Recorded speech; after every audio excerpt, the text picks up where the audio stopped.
نبی پاک فرماتے ہیں میں بارگاہ خداوندی میں پہنچا، اللہ نے فرمایا ابھی میرے لیے کیا لائے ہو؟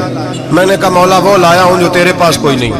رب کریم کو سارا پتہ ہے، پھر بھی پوچھتا ہے محبوب میرے پاس کیا نہیں؟ فرمایا تیرے پاس عاجزی لے کے آیا ہوں، تجھ سے بڑا کوئی نہیں، تو کس کے آگے عاجزی کرے گا؟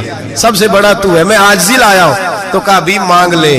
او بھائی بچے بڑے پیارے ہوتے ہیں، لوگ جب ہاتھ اٹھاتے ہیں نا تو میں نے دیکھا ہے ماں باپ اپنے لیے بعد میں مانگتے ہیں، اولاد کے لیے، اور بالخصوص جو بیٹی ہوتی ہے نا بیٹی، او بھائیو میرا اور آپ کا پیار تو اور طرح کا ہے۔ دنیا میں اگر کسی نے بیٹی سے پیار کیا ہے تو مدینے والے حبیب نے سیدہ فاطمہ سے کیا ہے، حسن اور حسین سے کیا ہے۔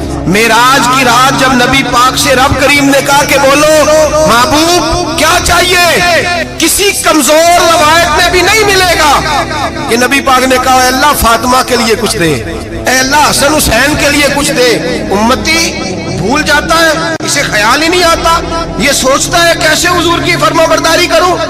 میرے نبی کریم علیہ السلام فرماتے ہیں جب رب نے پوچھا کہ ابھی کچھ مانگ لے، نہ حسن کی بات، نہ حسین کی بات، نہ فاطمہ کی بات، نہ علی کی بات، نہ ابو بکر، نہ عمر، نہ عثمان، نبی پاک نے کہا اللہ تو میرے ساتھ گناہگاروں کی بات کر، اے اللہ تو گناہگاروں کی بات کر، یہ بھول جائیں گے، پھٹک جائیں گے۔ تو رب کریم نے کہا محبوب میں تیرے ساتھ وعدہ کرتا ہوں تیری آدھی امت بغیر حساب کتاب جنت میں داخل کر دوں گا۔